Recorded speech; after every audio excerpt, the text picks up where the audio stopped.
habang sumasamba po tayo, our perspective changes. While we worship God, di ba dating malaking tingin natin sa problema, pero habang sumasamba tayo sa Panginoong Diyos, habang pinupuno ng ating mga puso ng pagsamba, habang nakikita natin kung sino siya, hindi ho ba parang lumiliit ng paliit ng paliit ng paliit ang ating mga problema dahil nakikita natin kung ganong kalaki ang ating Panginoon. Pero pagdating sa linyang yon, Holy Spirit na yon na nagsasabi. Sino nagsasalita? Ikaw o Holy Spirit? Pag nasa presensya ka ng Diyos, sasabihin ng Diyos sa'yo, no? Sasabihin niya, mahalin mo ako, anak, lalo. The wrong audience. Huwag po sana. Isa lang po ang dapat na ating audience, Jesus. Ito po ay outward response po natin sa kabutihan for who God is, for what He has done, for what He is about to do in our lives. Kapag nakikita ho natin ang ating Panginoong Diyos at kung kilala niyo po ang ating Panginoong Diyos, hindi pa pwedeng manahimik ka lamang sa isang sulok. Kapag kilala mo ang ating Panginoong Diyos, hindi ka mapipigilan nito upang siya'y sambahin. Mas lalo tayong mamamangha sa kung sino nga po ang ating Panginoong Diyos. Revive me, restore me. Reflect po siya sa akin, sabi ko, hindi ko naman deserve, hindi man karapat-dapat yung pinatawad, binigyan mo pa ng tinig, binigyan mo pa ng skills, binigyan mo pa ng talent, binigyan mo pa ng pulpit, binigyan mo ng pagkakataon magsalita sa bulsar dito sa Malolos, in front of the God's precious people. Naisip ng mga pastor na imbitahan ako, bakit ako? Naging available lang po ako. But my point is simple, I don't deserve none of this, but God gave it anyways.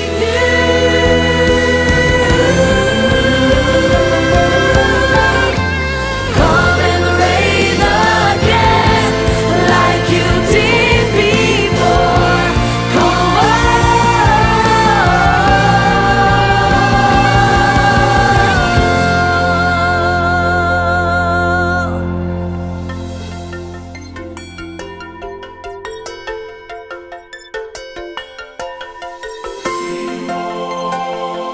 Never neglect the message of the song. Wag lang puro chords. Wag lang puro palo. Wag lang puro riff. Wag lang puro slap. Never neglect the message of the song. Kasi ang liwanag po si Dapi, accompaniment of lyres, harps, and cymbals. Pero ano po yung primary? Proclaim God's message. Sapat aking mga gawa. All of them are skilled in music for the Lord. Pero, yun pong skill, yun po ay vehicle lang. Way lang para makapag-communicate po tayo kung paano pong tumugtog ako kanina, kahit hindi po ako nagsasalita, I communicate to you. Bilang worship leaders and musicians, huwag po tayong gagawa ng sarili nating daloy. I believe sa pre-worship pa lang po, merong daloy na dinadala si Lord. Magpapatianod na lang po tayo. Taon, magmamahal. Kahit minsan hindi nagmamatch sa buhay natin, bakit gusto pa rin ng Lord na kantahin natin? Sa tingin po ninyo. He makes us sing those songs because He wants to hear it from us. Because He desires to see the very words we sing be alive in us. Hanggang sa pag pinaulit-ulit mong kantahin, nabubuhay na sa'yo.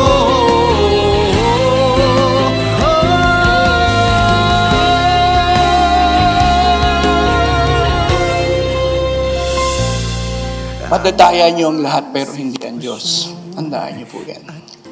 Doon tayo magsimula sa pinakasimple. Tama ba ang puso ko sa harap ng Diyos? Sa lahat ng gagawin niyo, prayer, worship, anything, preaching, no. When your heart is wrong and the Spirit of God is impressing upon my heart, do not lose the moment.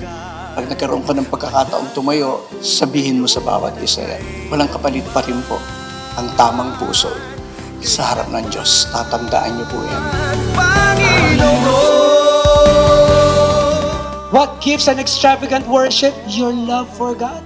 What makes you come here? Because you love God. What makes you listen to what I am saying or in the preaching here? Because you love God. It is not about the people that stands here.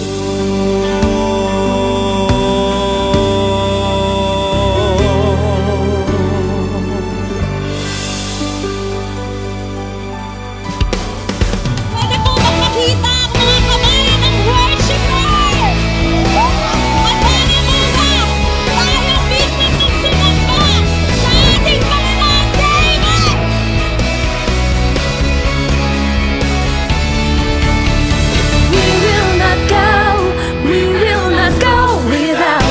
I sense in that moment, yun yung magre-release ng flow kasi yung tinuturo ng Pastor Faith. Bakit ba kayo nagpapakanta? Gusto ni Pastor magpakanta? Mali! Yung song ni Pastor, yun yung response ng mga nakinig. Are you with me?